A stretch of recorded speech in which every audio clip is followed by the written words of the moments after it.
there and buy drugs. Not trafficking, okay? It's two different things. And then one of the information probably you need to know, every single wine cork that you use for all the bottle probably all comes from Portugal. 56% of total cork production in the world actually are in Portugal itself, making them the largest. Okay? So these are some of the general information and fun fact about Portugal that you should know. So this is just for yourself. You can actually just take out your phone and one very simple question. Write down any Portugal wine or region that have you heard, seen, drink before. Huh? I mean, that's one of them. You shouldn't put that. But just write down any of them and see at the end of today's class, whatever I'm going to talk about, is it going to be insight or not? That's something that you know. If you're going to say pot or operato, I'm so sorry, there's definitely no pot today. You have to think of something else. Okay? So, just a quick one. Portugal wine law and how does it works? I believe if you actually go to Europe, they are slightly different from New World. New World, we are talking about Australia, New Zealand, all the way to US and so on. They do not to say they do not, they do have wine laws over there.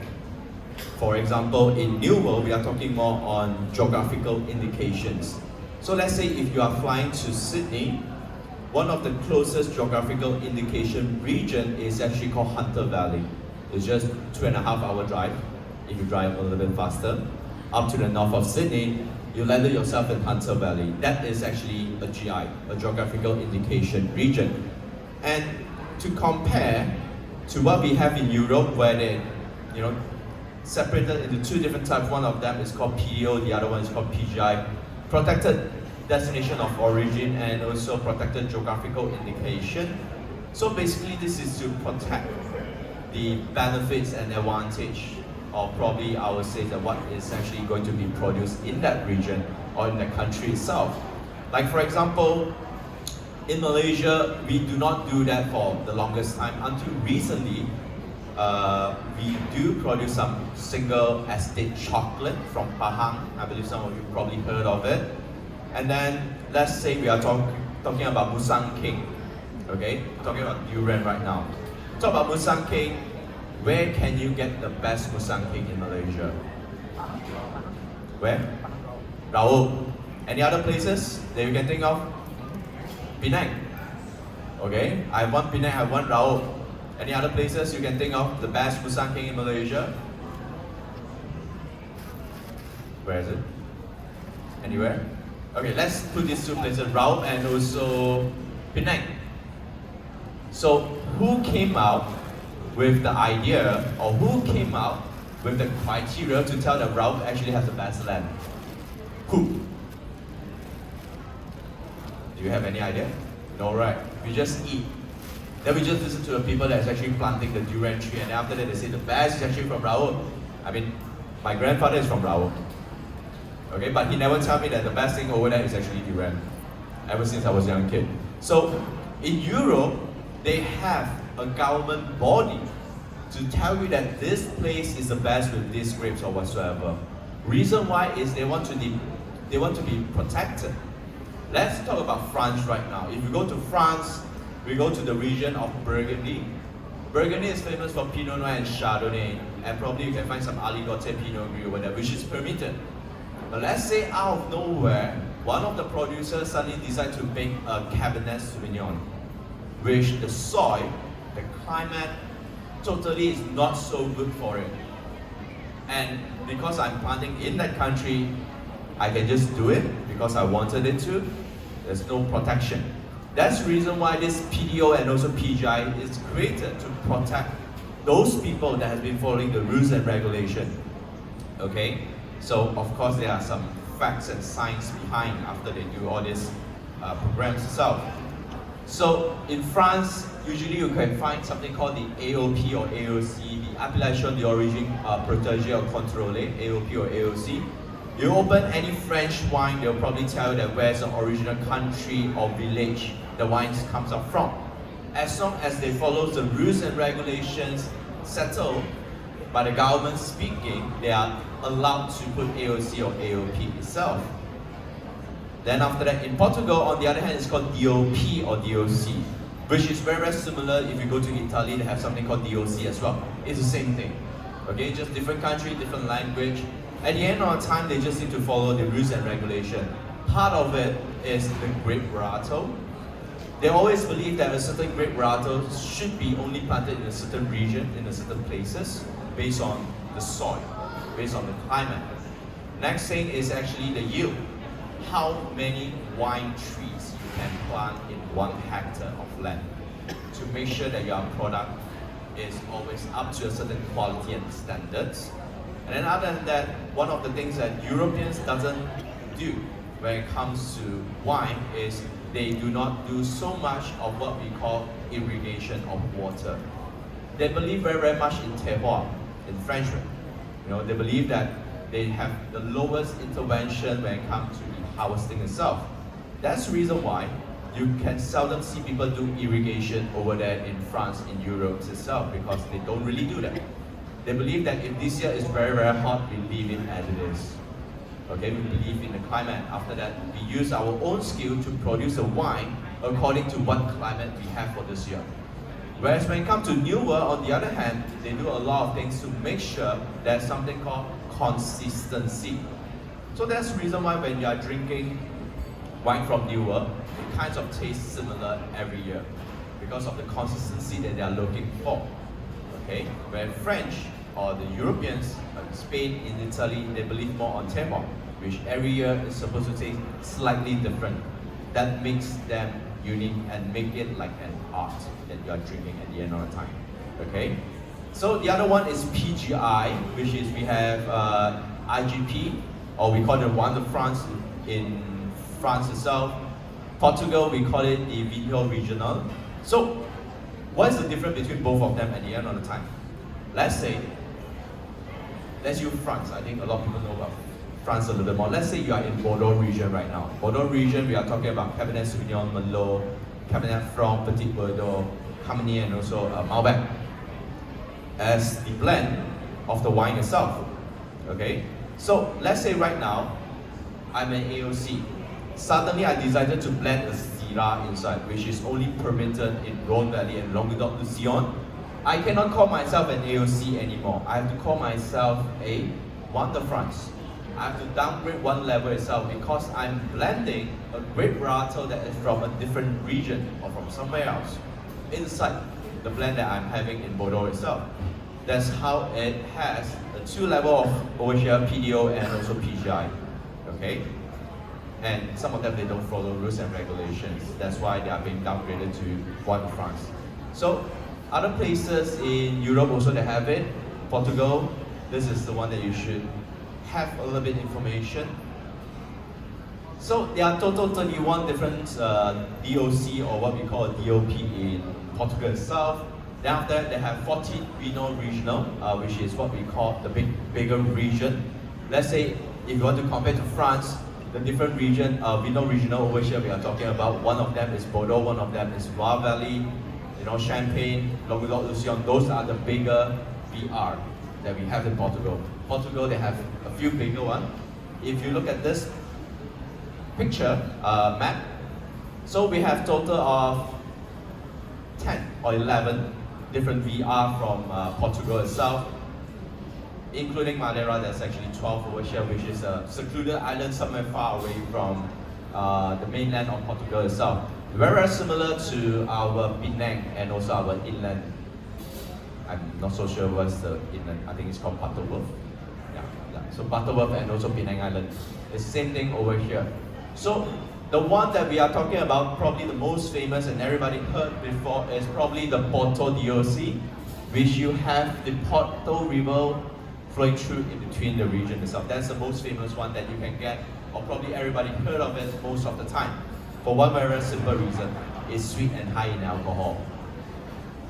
That's why a lot of people actually likes it. If you are first time drinking a glass of wine and you don't know what to drink, you always like something a little bit more sweeter to actually calibrate your palate. And port wine is one of them that you can actually get the high alcohol percentage and at the same time it's really sweet. Okay?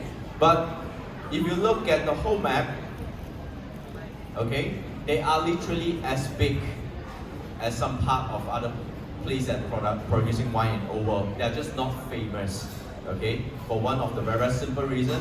A lot of people actually speak more Spanish compared to Portuguese. But do you know that people that speak Portuguese is actually one of the largest indigenous language that they have compared to Spain?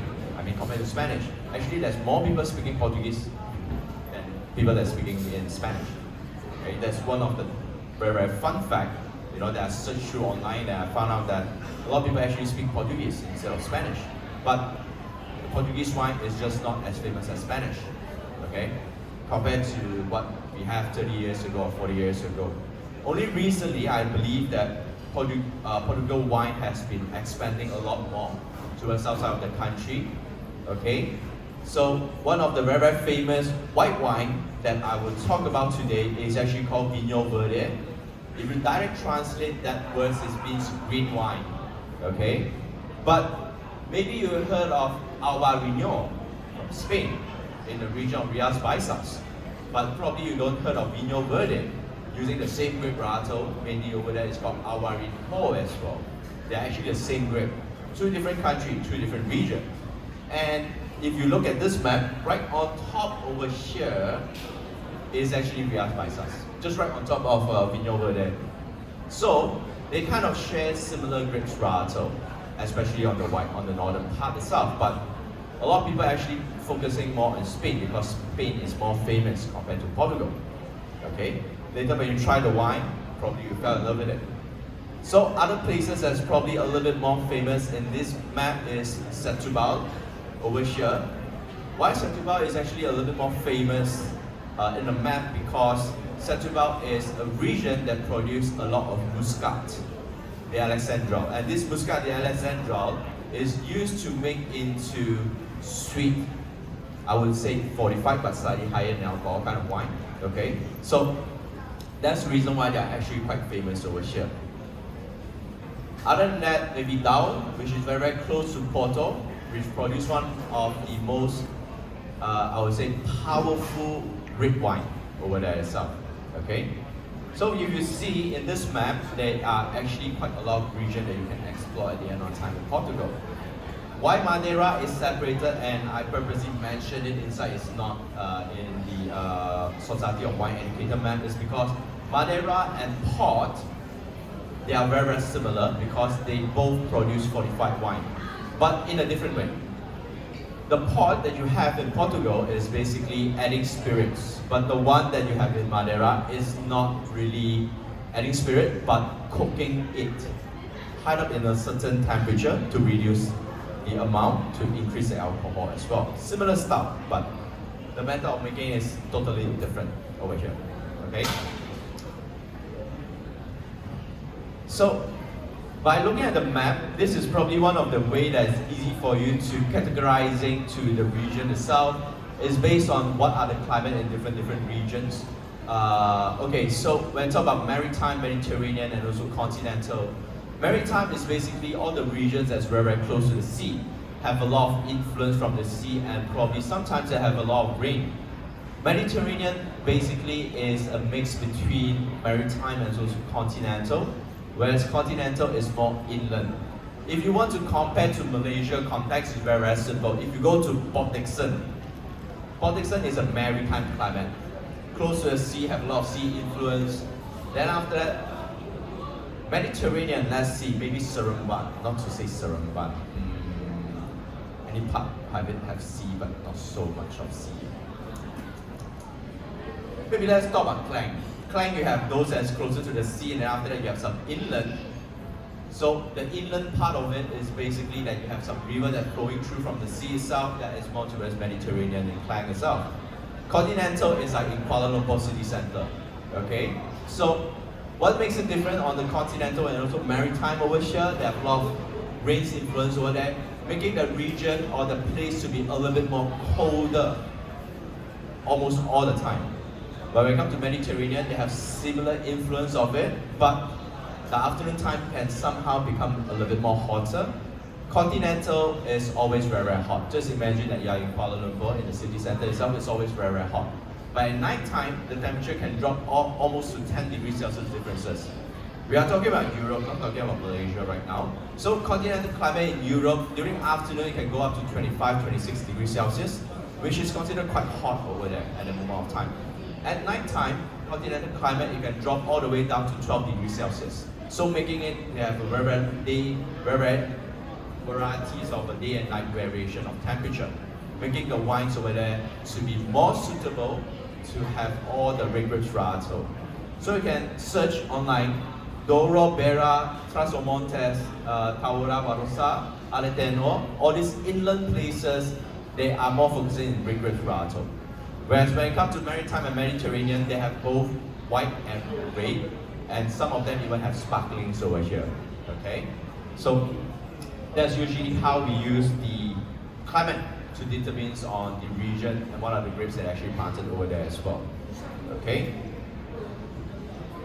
so half an hour has gone, and now let's go to the wine. I guess everybody is thirsty. Okay, I'm actually thirsty as well.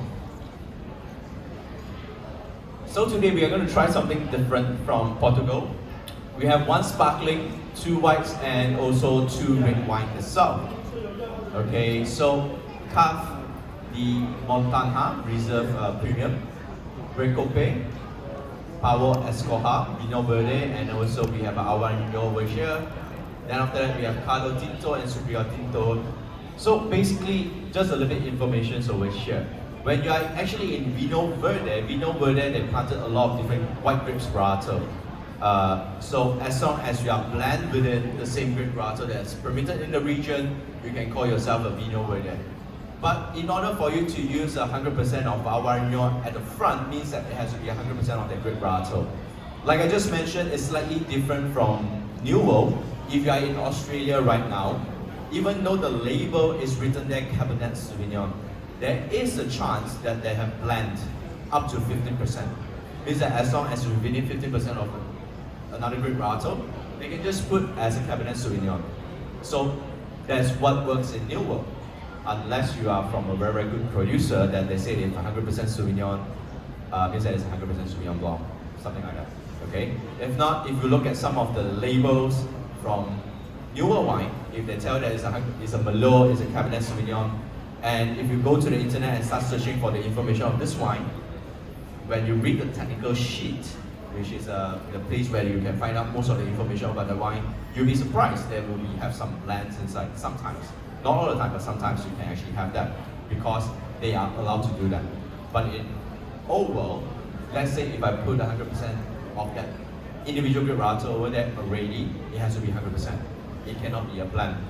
If you are calling yourself a blend, you just call it the region name. Let's talk about Bordeaux. You know, Bordeaux, let's say you have a Bordeaux Blanc, which is a white wine from Bordeaux region itself. We have Semillon, Sauvignon Blanc, and also Muscadel, sometimes blend inside. So they will just call it a Bordeaux Blanc. They will never tell that this is actually a 100% Sauvignon Blanc from Bordeaux region. It's very, very seldom they do that.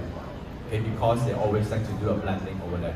Unless you are a producer like Hubert de Boyat, which is the owner of Chateau Angelus, then you will find out that some of his wine actually has a 100% over there, which he has a label that called HDB or Boyat label. Then after that, he put 100% Sauvignon Blanc. Then that is 100% inside. That he purposely do it to make people to look at the label, they buy the wines. Okay.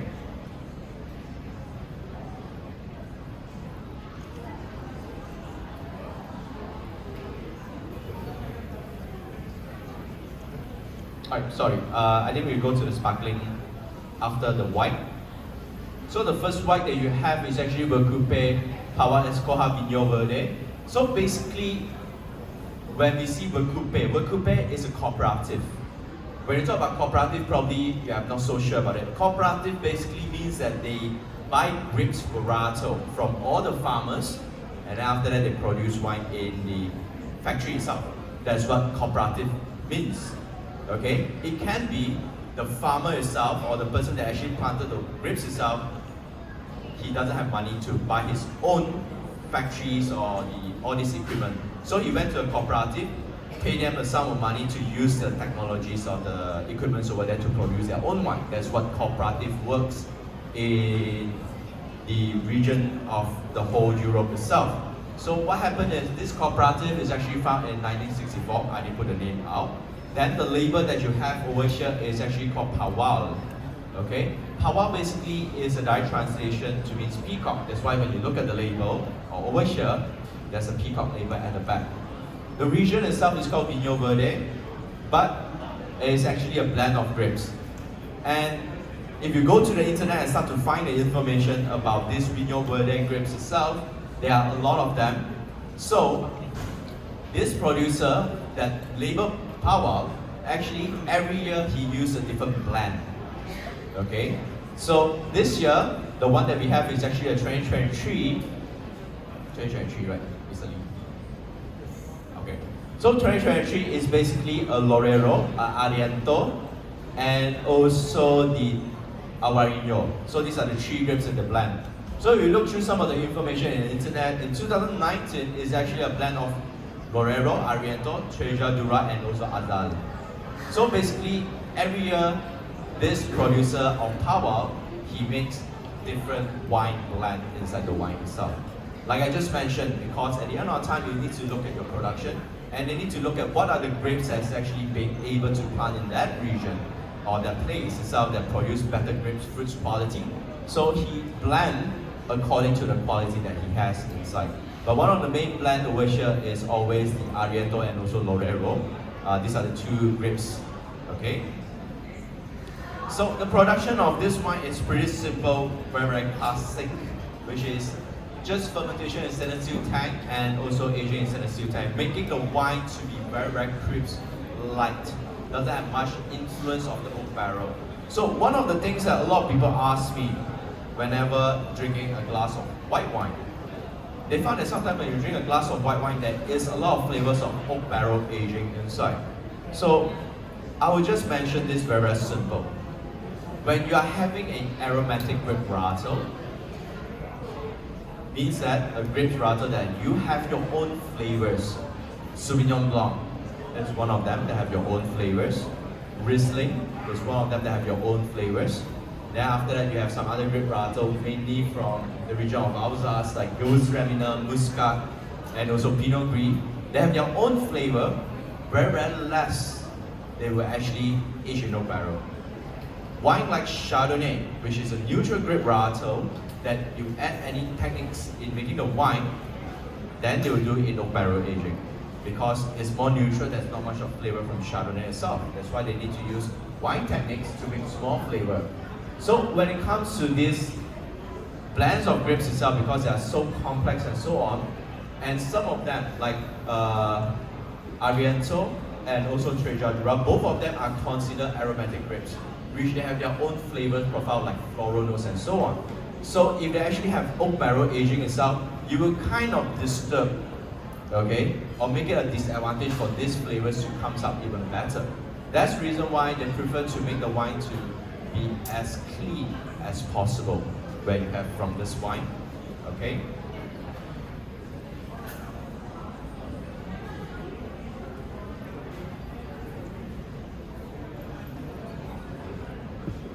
So like I just mentioned, you drink this wine itself, you found that it has a very good sharp apple, green apple kind of acid freshness over there.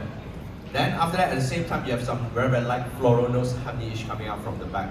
So this floral honey flavors coming out the back is basically from the Ariento itself, which is a little bit, like I just mentioned, a little bit more towards a aromatic grape varietal. Just imagine that right now I age this wine in the oak barrel. Your acid, your freshness, floral notes will probably change very much. That's the reason why they don't age in oak barrel. For one of the very simple reasons. Okay? So right now, they are going to pour for the second wine, which is actually an Avarino. I want you to do a comparison. Try not to finish the wine so fast. I mean, if you are finished, it's okay.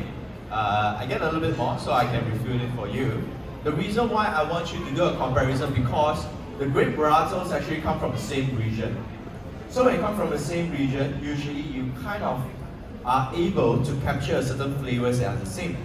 And especially in Vinho Verde, because they are so close to the sea, one of the flavor profile that you will be able to see or taste it inside is minerality.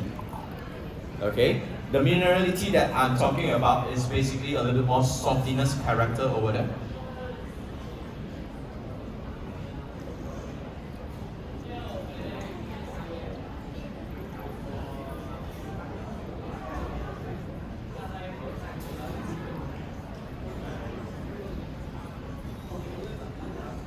Alright?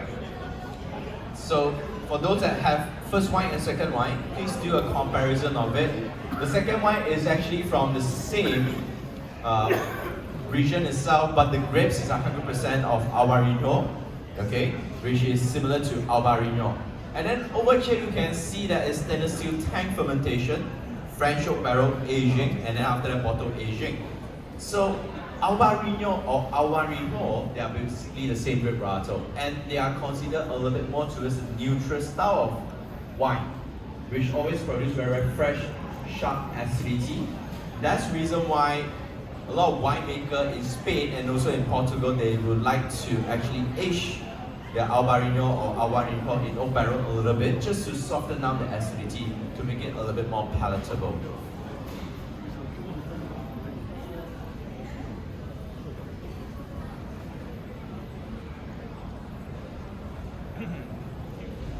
So from here you can definitely feel that the character of both wine is slightly a little bit different. The first one is very fresh, very crisp, straightforward, easy drinking. The second one, when you smell it, is going to be a little bit more complex. The first notes that you get is a little bit more towards the oak character first. So that's the main character. Reason being is Albarino, like I just mentioned, is a neutral grape, or more towards the neutral style kind of wine or grapes itself. That's the reason why aging in oak barrel will prolong the ageability of the wine, creating a little bit more complexity of it as well.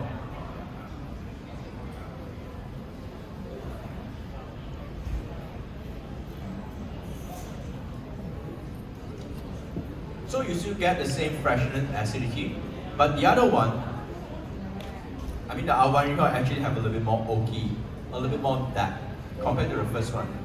I mean, I don't drink it, I don't swallow it straight away, I spit it out. So once you spit it out, you realize that the first one, it kind of jumped off the cliff. Means that the character just straight away it gone. That is when you don't age in oak barrel. Things are meant to be a little bit more young, fresh, easy drinking. When it comes to the second one, even though after you spit it away, you still feel that the acid is kind of holding inside your mouth for a very, very long time. That is actually how the oak barrel aging is able to help you to prolong certain flavors inside your mouth. Okay? So, now, there's a question of which one you like it better. Okay? So can I need to do my job to see what people likes in this wine. So compare wine number 1 and wine number 2. The first one is actually a blend, only stainless steel making, and then after that is fresh, easy drinking. The second one is a little more aged, a little bit more complex. So can I have a hand who likes wine number 1? Quite a lot, quite a lot. You like wine number 1? Any reason? Okay. Lighter and easier to drink. That's how most of the aromatic wine is supposed to be like that. So when we talk about aromatic grape varietal, we are talking about Sauvignon Blanc. Let's say we are talking about Sauvignon Blanc from New Zealand. Most of the time they don't age in oak barrel because of they want the greenness, the freshness, appley character to be presented. So they don't age in oak barrel, which this wine actually has it. Very, very young, fresh, crisp. Second one is like a Chardonnay, that you have the oak, you have the fresh acid, you have the bridge of palating. So you are meant to age the wine a little bit longer to let everything soften down, then you drink it. Then you feel the difference between both of them. So like I just mentioned earlier, one of them, the first one is meant to drink fresh, young, fast and quick. When it comes to the second one, you are meant to age it a little bit longer. The second one I think is the vintage 2023 as well, with oak aging inside. So this one is 23 without oak aging inside. Stainless steel tank. So flavor is slightly different. Alright, so now we are going to sparkling.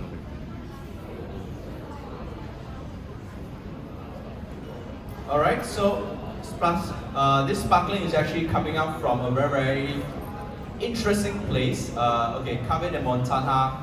This brand is actually created in 1943 in Nanadia, which the region of Bairrada itself. So if you go to Portugal right now, most of the Portuguese will tell that there are three main famous regions that produce sparkling. And one of the top one is actually in Bairrada. So just imagine that Bairrada is basically a champagne itself. The other two is more like a Cremant style and so on. But at the end of the time, champagne and also sparkling from other part of the world is totally different because of the soil, the yeast, and also the grape varietal positioning on the soil itself, what kind of nutrition that they get. So over here, the grape varietal is not the usual grape varietal that you can find, like how a champagne is, a Chardonnay, a Pinot Noir, and a Meunier. So over here we have Malvasia fina, which this grape varietal is literally planted almost everywhere. One of the strongest floral notes grape varietal. If you ever have a chance to try a normal white wine Malvasia, you will find that the whole flavor itself is actually very, very floral. Okay, so Malvasia fina over here, they also use it to make a Madeira. Also at the same time, they use it to make into some of the sweet wine that you can find in Portugal itself. So Malvasia fina is considered one of the grape varietal that you are able to call it a very, very versatile grape.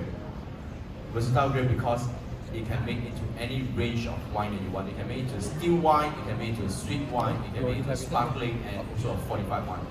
Literally, you can make into anything yourself. Okay.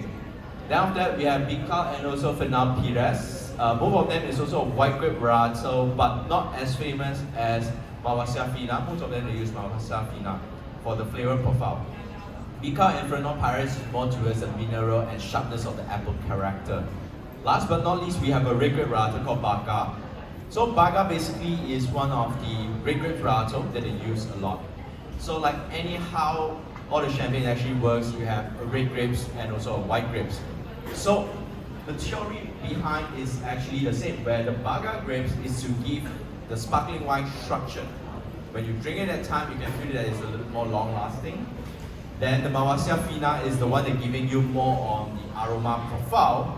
When it comes to Bika and Fernand Pires, it's the one that gives you more on the fresh acidity, crisp character. So this is how sparkling wine is usually being made. They need to blend, okay, in order to create a certain what we call contribution or attribute to the sparkling wine itself. So that's the reason why we always blend that. So they are doing exactly the same like how a champagne is being made. The second fermentation in the bottle, or we call it the traditional method. So most of the traditional method is second fermentation in the bottle, where you can find that the bubbles is going to be similar to Kawa itself. Not to champagne, but towards Kawa. Like I just mentioned, Spain and Portugal are just right next to each other. They kind of share cuisine, wine, and grapes varietal in and out. So the style that you have on this sparkling, okay, it's quite similar to Kawa. The bubble is slightly different. This one I would call it a little bit more milder compared to the sparkling from Kawa, which is a little bit more sharp. Okay? But the aroma itself, you can feel that it's a little bit more yeasty, it's a little bit more brioche kind of character. That is because of the lees aging of 1 year. Kawa is 15, 18, then champagne is usually 15, 18 as well. So it's slightly lesser, making the grape varietal to be a little bit lesser on the yeast, making more on the fruits and the floral notes, which is coming out from Malvasia.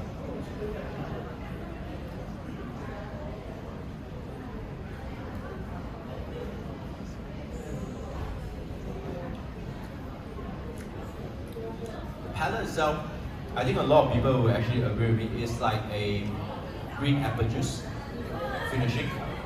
Okay? So like I just mentioned, you have a blend of Bika and Fernand Pires over there where to give the minerality and also the fresh acidity itself. So you have the blend to create different character. Then you feel that actually inside your mouth, the flavor also stay there for quite some time. The structure comes from Baga, which is a red grape varietal. Then after that, the floral, at the nosing, when you actually do that, come out from our selfie now, when you create the plan. Okay?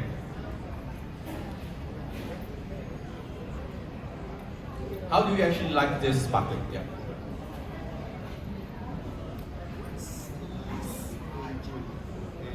Oh, what is least aging? Just taking MSG help to stimulate the taste buds. Okay, so will MSG stimulate the taste bud? The umami. Okay, oh, the umami character. Okay, alright. So it really depends on the question, but of course, sparkling wine is literally an explosive bomb inside your mouth, whatever you eat. Let's say you have something very spicy in your mouth right now, you drink a sparkling, it becomes more spicy. You have something very salty, it doesn't become more salty. Because the sparkling, the bubbles, will help you to wash away the saltiness away to make it become a little more fresh. So instead of feeling that there's more umami character inside, most probably you feel that the character is going to be a little bit more sweeter. You become more sweeter when you're actually doing that. But when you're having spicy and oily stuff inside your mouth, the spiciness will become double or triple. Yeah. So if you are talking about if I'm having a salad right now, will it become more salty or more sour? It won't, but it will become more sweet at the same time. That's how sparkling usually helps on that. And just in case if you don't know what is yeast aging, yeast is actually dead yeast. After you do fermentation, there will be yeast inside. So the yeast is actually dead. And these yeast actually have flavors. So when you actually age inside a bottle, the flavor will go around the liquid, becoming a little bit more brioche, creamy-like. That's how yeast aging actually works. If you like to drink Chardonnay, if you like to drink Chardonnay a lot, right? Chardonnay basically aged in oak barrel, but at the same time, a lot of producers nowadays, they do two things: malolactic fermentation to create their creamy, buttery notes. Then after that, they do some yeast aging inside to make a little bit more Cornish kind of character. They age in oak barrel to make it become like caramel. So if you are actually having yeast aging, most of the time it incorporates together with oak barrel aging. Yeah. So the reason why is because yeast has a little bit more brioche, pastry-like kind of character. The reason why we drink some of the champagne.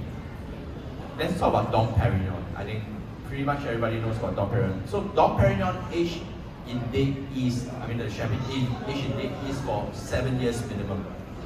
So that's the reason why whenever you drink a Dom Perignon, the color of the champagne is always a little bit more yellowish. And also the caramel, pastry, brioche character is very strong because of the long aging itself. So over here, you just have only 1 year, making the wine to be a little bit more lighter, not so strong in the brioche character. One of the reasons why is not every single grape varietal are able to absorb flavor from the dead yeast as much. You have to think the grape varietal are like human being. Your boss teach you something. Not every single time, everything you listen, isn't it? Grapes also the same thing. Even though you age in oak barrel and so on, not every single grape varietal that they have inside are able to absorb all the flavors. So some of them absorb better, some of them absorb not so much. So that's the reason why at the end of the time when they do the blending, they have to base on the production at the front, which is one of them is aging. Okay.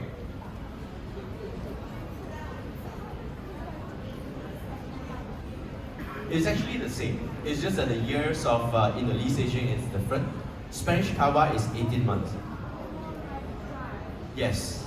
Okay, so when it comes to brut, extra dry, extra brut, brut zero, and all these things that you see from a bottle of champagne, cava, sparkling wine from Italy or Franciacorta, and so on, brut is basically the ending part where they add on the alcohol and also the sweetness inside.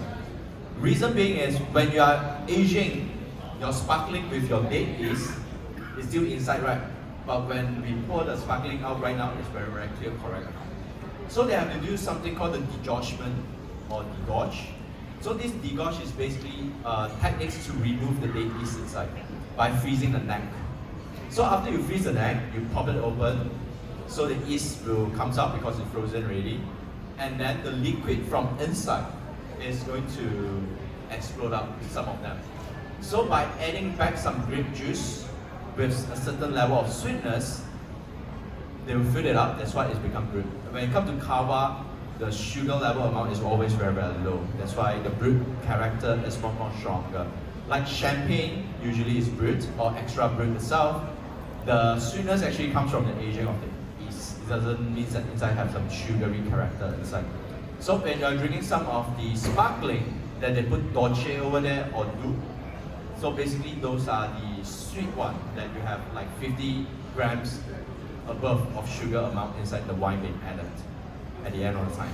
So when it comes to the brut, it's actually less than 6 grams per liter, making kava to be a little bit more drier, like similar to champagne, which is somewhere around there as well.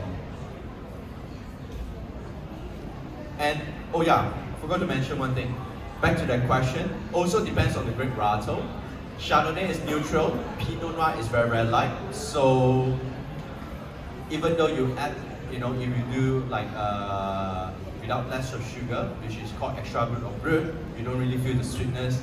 But over here, Malvasia fina is a very, very strong aromatic grape that is very sweet as well. So without adding much sugar, it can be very, very sweet.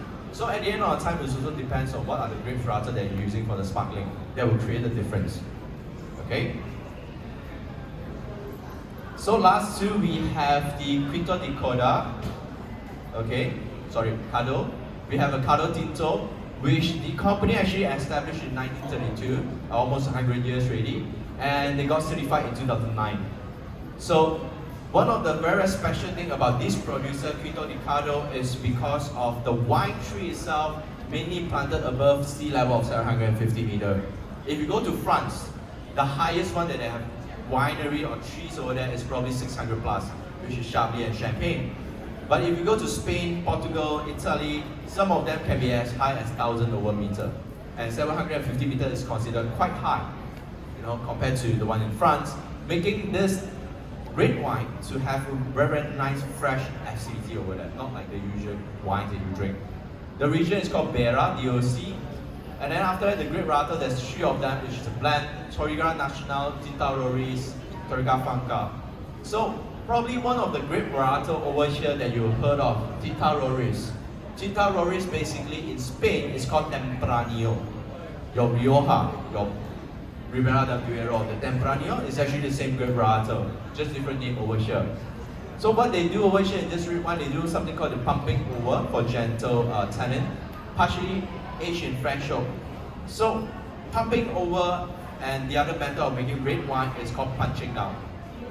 Imagine that there's a cap on top of the wine. Okay, that's where all the flavors goes. So punching down is punch the whole cap, go all the way to the bottom. It's very rough, right? You heard from me talking like punch the whole thing to the bottom and then when it flows all the way to the top. That's called punching down. It has a very, very good techniques in extracting tannin, but very, very rough. So not so gentle. Pumping over, on the other hand, imagine that I'm standing right now at the top of the tank, having a pump. So they drain the liquid at the bottom, where the liquid actually pumps back on the top. So it's like you are actually pouring water on top of a tree. So it's a very, very gentle process, making the tannin and also the character to be much more fragrance, a little bit more gentle. So over here, if you drink this wine and you compare to the second one, which the techniques is a little bit more complicated. We have one extra grape varietal called Alicante Bruchet for the fresh acidity. Then they do something called cold maceration. So when it comes to cold maceration, is a technique that makes your wine to become more fruitier and without much of tannin at the end of the time. So if you compare red wine number 1 and red wine number 2, you realize that one gives you something very, very fresh, easy. But the second one actually gives you a little bit more structure, a little bit more body, but the tannin is also very soft. And because of one of the things called cold maceration over there. And for oak barrel aging, it's been aged in oak barrel for 12 months. Compared to the first one, which is only aged for 4 months to 6 months. So the second one gives you a little bit more oak character, a little bit more structure based on that. Okay?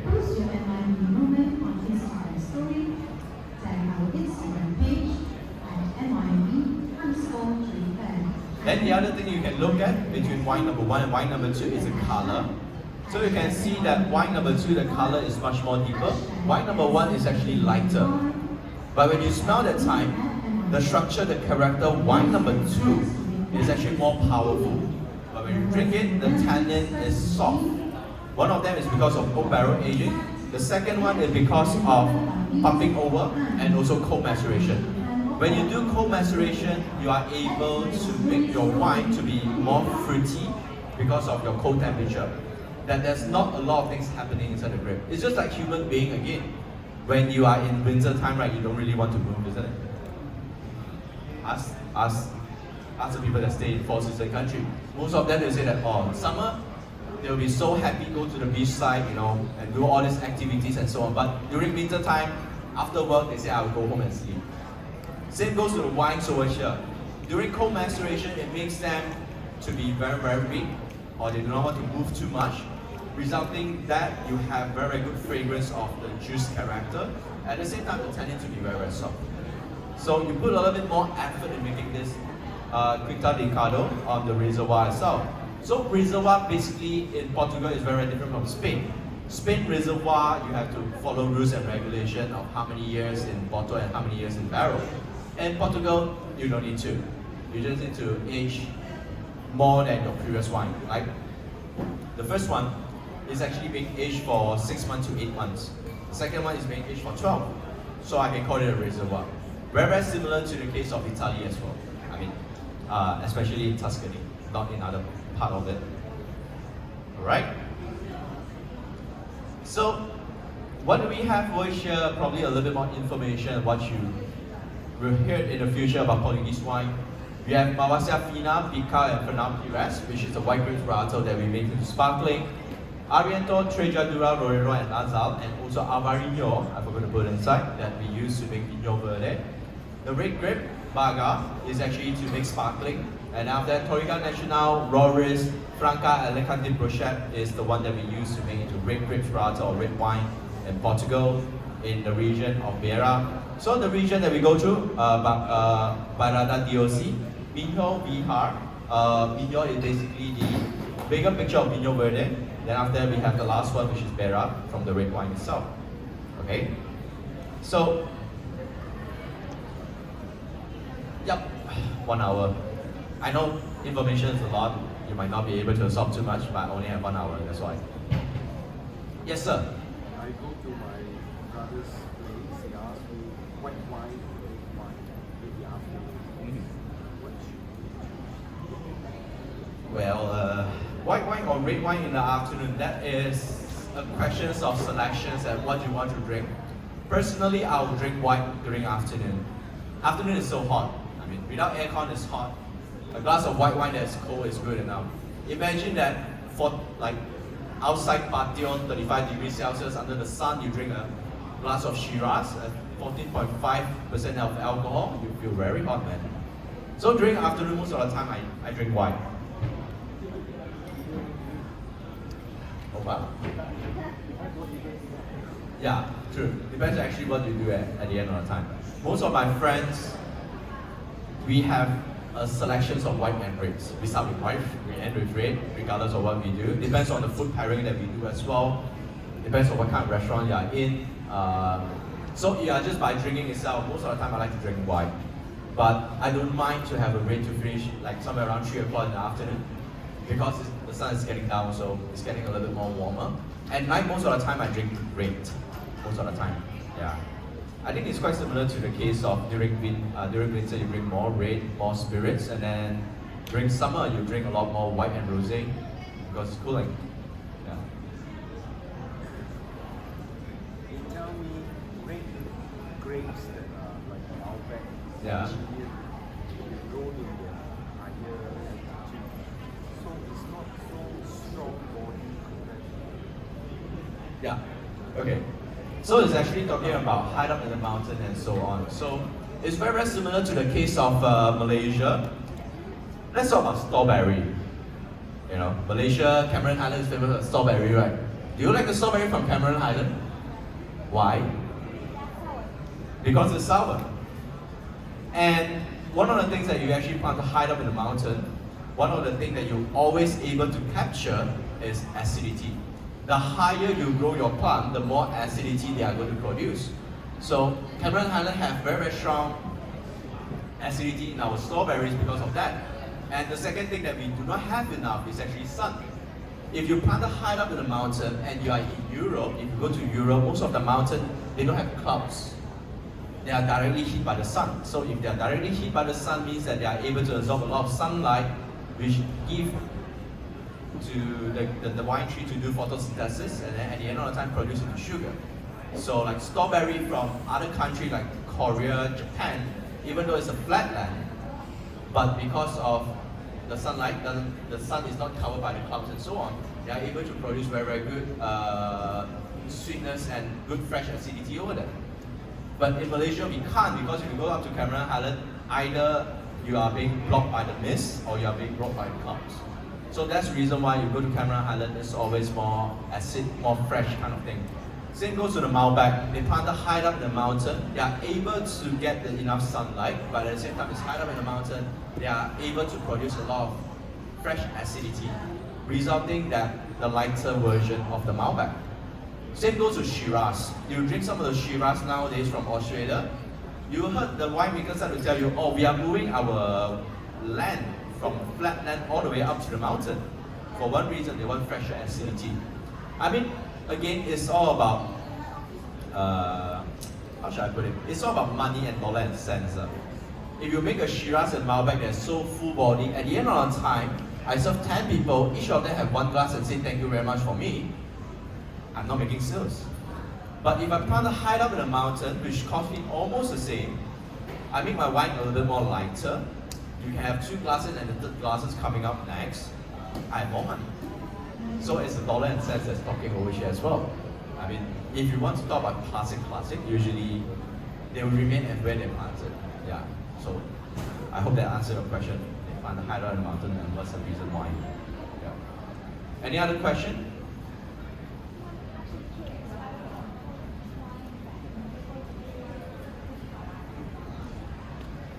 Because we are brand-oriented human beings in Malaysia. I'm so sorry to say this, but let's talk about wine consumption in Malaysia. We started 40 years ago. I mean, 40 years ago, I think some of my uncle, my dad, my grandfather, they have been drinking cognac. And what does cognac comes together with? Wine. Red wine from France. Huh? Where does cognac come from? I mean, from France. I mean, mainly big brands like Martell, I'm from Eastern Europe. Our cognac is from India. Ah, okay. We But also have a French cognac, also Western. well, Middle East they're having war back then together with the West Europe, so I shouldn't comment too much. I say I'll get home later on that. But anyway, so back in those days, you have a lot of cognac, we have a lot of wine, because they all sent to Malaysia, they sent to Singapore. Malaysia and Singapore back 40 years ago, we are one of the heaviest consumption of all this alcohol, but French wine was famous, it comes next, Australian. Then after that we have more Italian, Spanish and so on. Why? Because they are famous, they are getting more and more famous, there are more restaurants, Italian restaurants and also Spanish restaurants open up, but not Portuguese. Okay, for one very, very simple reason, because they are not famous enough. I mean, there's no brick producers are in Portugal to make wine. Baron de Rothschild, I mean, there's some of you that drink Lafite and so on, you know that they have some vineyards in Italy, in Spain, and now in China. So China wine has become more famous. But you want that region or that country to be famous, make sure that there's some big shots. Invest over that, it will become famous automatically.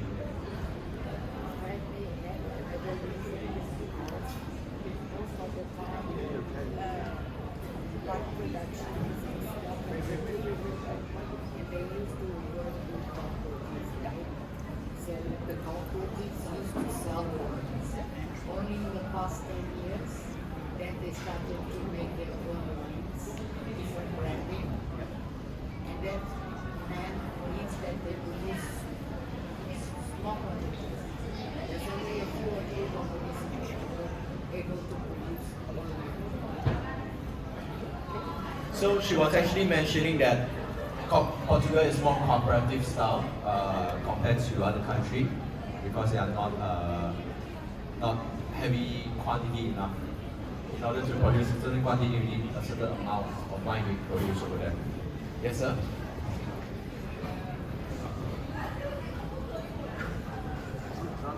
Wait. No, wait. The outlook of China. Okay. China wine. Outlook. If you ask me, China does produce some good wines. I mean, I'm not going to lie about that because I was in China for 4 or 5 times. I drink quite a lot of wines from Ningxia as well. I think China is producing a lot of good wines over there, to be honest. It's just that the price is a bit expensive. I mean, compared to the similar price you can buy same wine, same grape varietal, and then in France it's probably somewhere similar price. It can be a going up market, but at the same time, if they make their price a little more competitive, I say that they are able to trump very, very much. Yeah, that's what I think. I mean, probably a lot of people are thinking like that. Okay. So, any other questions?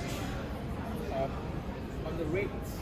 On the rates of Portugal, yeah. It's a bit less for full body than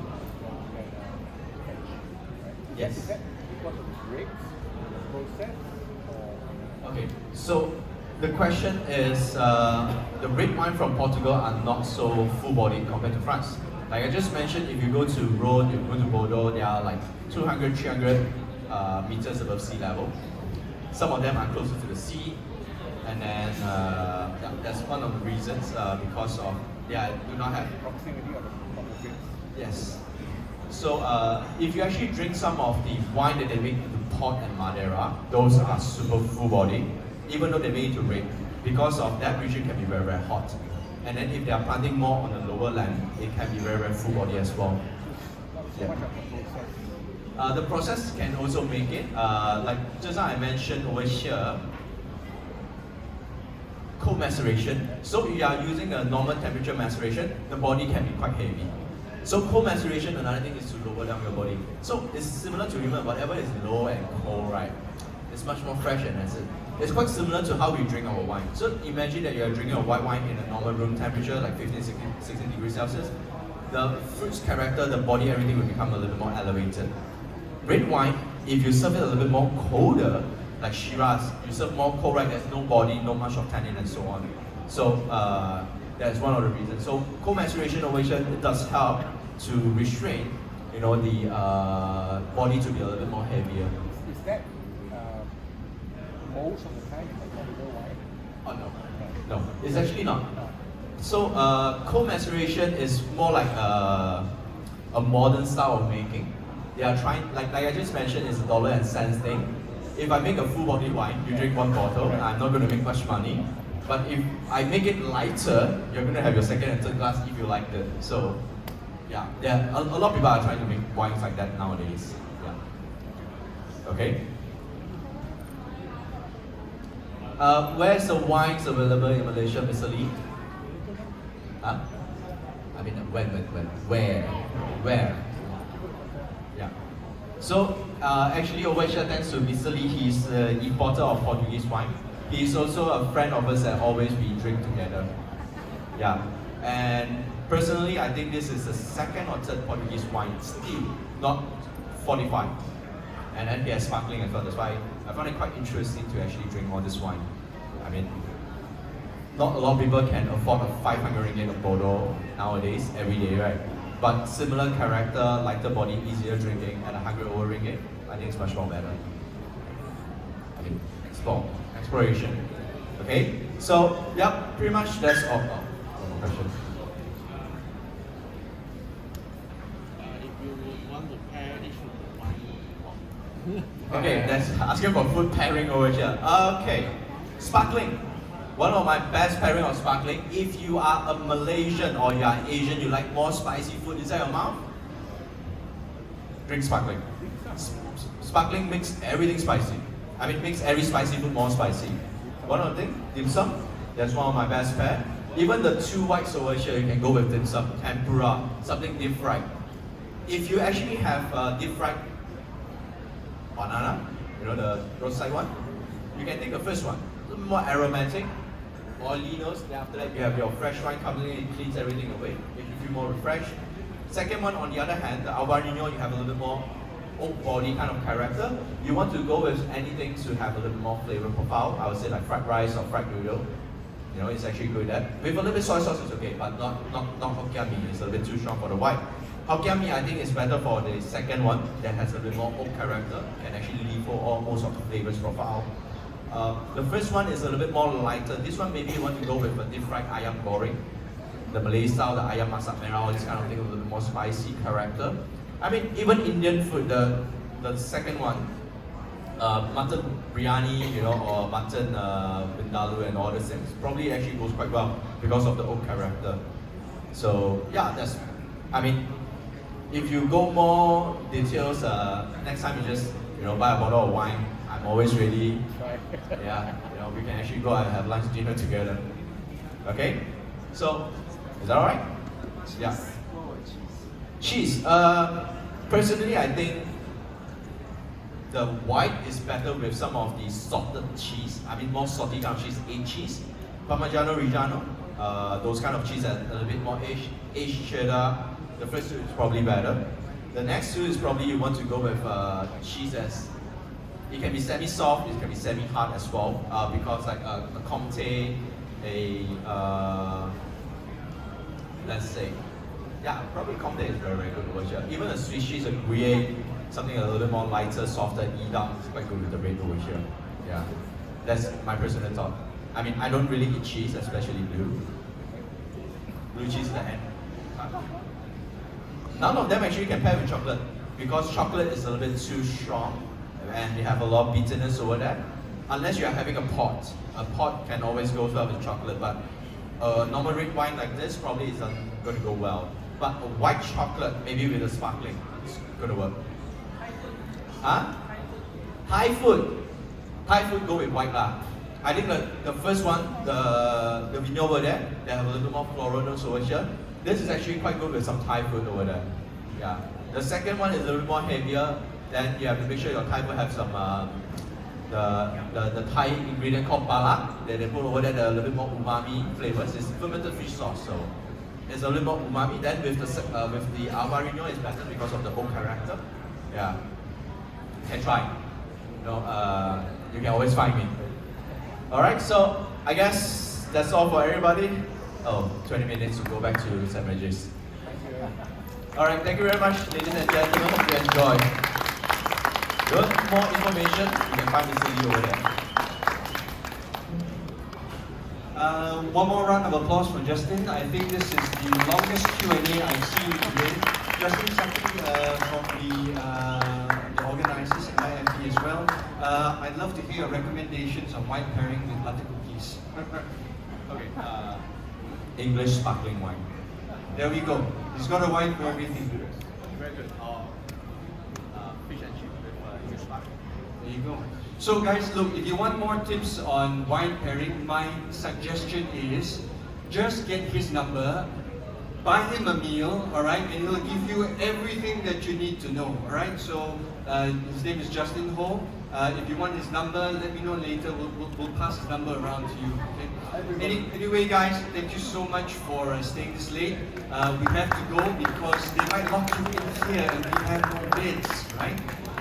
Tomorrow we are having 3 tasting sessions from 12 o'clock, 1:45, and 3 p.m.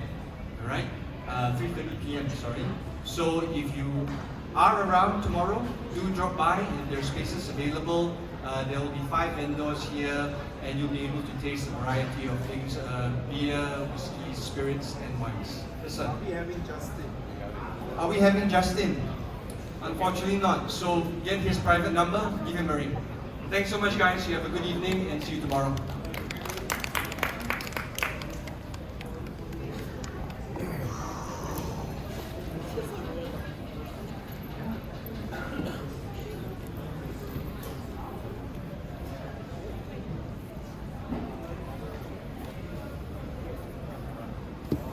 I can't feel my face.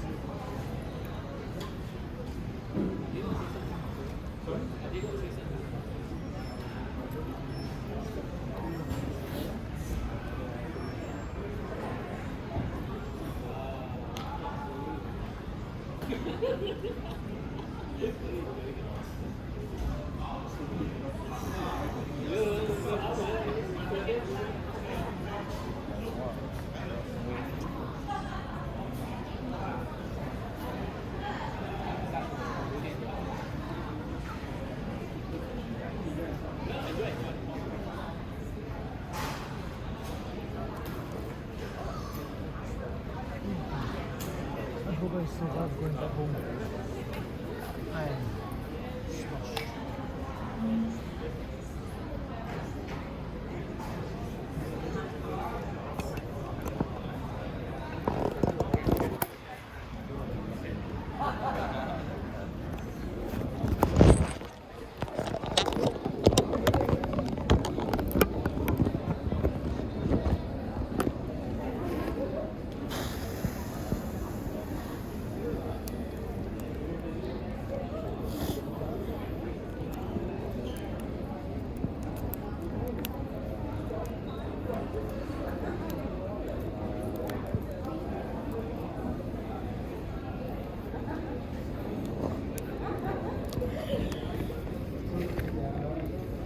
Oh boy. Can't feel my face. Dying.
Oh, I feel like I can't feel my face.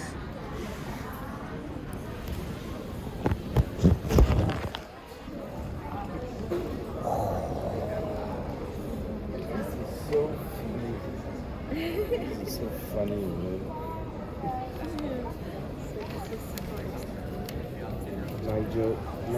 Nigel, where's Nigel?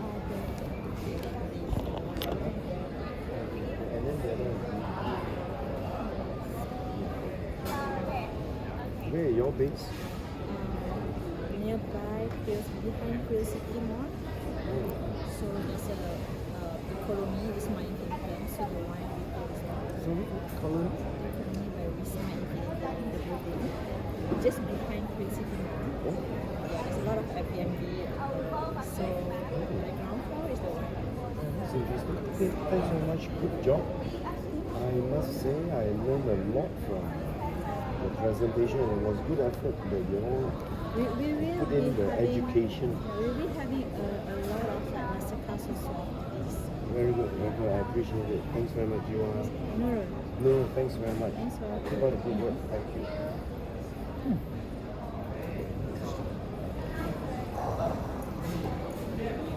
Oh gosh, I can't feel my face.